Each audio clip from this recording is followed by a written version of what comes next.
Friends, इस video में हम फीमा 1999 के एस पर किसी पर्सन का रेजिडेंशियल स्टेटस डिटरमाइन करने पर एक केस स्टडी डिस्कस करेंगे। So let's start.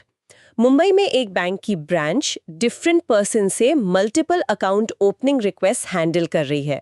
उन्हें अकाउंट ओपन करने अलाउ करने से पहले कंप्लायंस ऑफिसर को फीमा के अंडर हर एप्लीकेंट का करेक्ट क्लासिफिकेशन डिटरमाइन करना है। इन पर्सन्स की डिटेल्स नीचे प्रोवाइडेड है। आपको इन क्वेश्चंस को आंसर करके कंप्लायंस ऑफिसर को गाइड करना रिक्वायर्ड है। 1. एप्लीकेंट ए, एक सॉफ्टवेयर इंजीनियर जो पास्ट 3 इयर्स से सिंगापुर में वर्किंग है। वह शॉर्ट वेकेशंस के लिए इंडिया विजिट करता है, बट परमानेंटली रिटर्न करने का कोई फिक्स्ड प्लान नहीं है। उसके पास इंडियन पासपोर्ट है। फीमा के अंडर उसे कैसे क्लासिफाइड किया जाना चाहिए? आंसर: वह एक एनआरआई नॉन रेजिडेंट इंडियन है, बिकॉज वह इंडिया का सिटीजन है, बट एम्प्लॉयमेंट या बिजनेस के लिए इंडिया के आउटसाइड रिसाइड करता है और परमानेंटली रिटर्न करने का उसका कोई इंटेंशन नहीं है। 2. एप्लीकेंट बी, केन्या में बॉर्न एक वुमन। उसके ग्रैंडफादर गुजरात में बॉर्न हुए थे और बाद में माइग्रेट कर गए।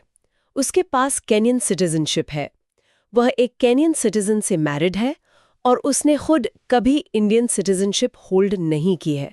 फीमा के अंडर वह पर्सन्स की किस कैटेगरी में फॉल करती है? आंसर: वह एक person of Indian origin PIO है, सिंस वह एक फॉरेन सिटीजन है जिसके ग्रैंड पेरेंट इंडियन सिटीजन थे। एप्लीकेंट सी, इंडिया में इनकॉर्पोरेटेड एक बिजनेसमैन जिसने रिसेंटली दुबई में एक ब्रांच ऑफिस ओपन किया है। Dubai office Indian parent company द्वारा फुल्ली कंट्रोल्ड है। उसकी दुबई ब्रांच प्रॉफिट्स को इंडिया वापस रेमिट करना सीख करती है। फीमा के अंडर दुबई ब्रांच को कैसे क्लासिफाई किया जाना चाहिए? आंसर: यहाँ इंडिया के आउटसाइड एक ऑफिस या ब्रांच है जो पर्सन रेजिडेंट इन इंडिया द्वारा ओन्ड या कंट्रोल्ड है। हेंस इसे पर्सन रेजिडेंट इन इंडिया के रूप में ट्रीटेड किया जाता है। 4. एप्लीकेंट डी, एक मैन जो 1960 तक इंडिया का सिटीजन था, बाद में UK माइग्रेट कर गया और अब ब्रिटिश सिटीजन है। उसकी डॉटर जो ऑल्सो ब्रिटिश सिटीजन है, overseas citizen of India card के लिए अप्लाई करती है। क्या वो एलिजिबल है? आंसर: वह फीमा के सेक्शन 7A1A के अंडर OCI कार्ड अपटेन करने के लिए क्वालिफाई करती है, सिंस वो उस पर्सन की डॉटर है जो 1960 तक इंडिया का सिटीजन था। 5.